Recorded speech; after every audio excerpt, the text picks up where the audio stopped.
Another thing you can do an experiment on, Chris, is landing pages. You can test the page that you take ads to. It can be a test of taking ads from to the homepage to a service page, taking ads from either of those to a contact page that looks Oh, really yeah, good, or just definitely. testing out the website versus dedicated landing pages.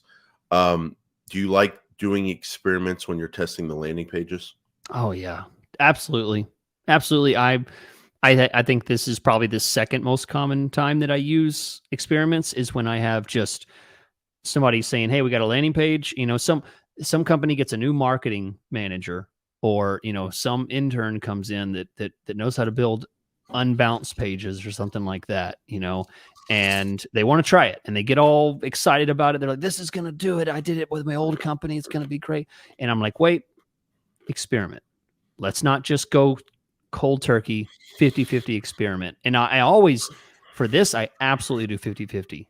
I don't weight it one way or the other. I go 50-50 because I want a clean split, one to the other. And I like absolutely, that. definitely think it's worth it. One big reason why is when you update those final URLs in your ads, you're resetting whatever you want to Oh, call it, this portion of quality score, this portion of ad mhm. rank, ad Recalculated. score, whatever you want to call it. Something's getting refreshed and reset. And Yep. is it worth taking that risk just to test if a different page, either on the site or a landing page, is going to work better? I don't think so. I'm very sensitive about changing URLs and Yeah. ads, or changing ads in general. And so an experiment where you don't have to touch the original or reset it is definitely the thing to do. And then the goal you should be looking for, I guess you could argue, cost per click, because your quality score goes up because of your landing page experience, but I think that's more theoretical than what you can prove. So I think you really should be focused on the stuff that uh, is affected by the final URL. And I think that's essentially, I mean, you could argue check for your quality score, which I think you should, but essentially your conversion rate, right, Chris? Yeah.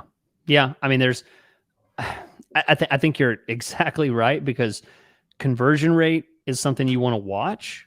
But one thing you may not consider is, just like you said, what if you pull up the experiment and your quality scores are higher or lower for the one that you're using, a landing page on versus the website?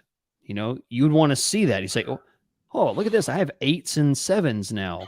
My website, I have 4s and 3s on my quality score." You might want to check, um, relevancy scores, all kinds of stuff that might make a difference there. And it'd be really good to have that side by side.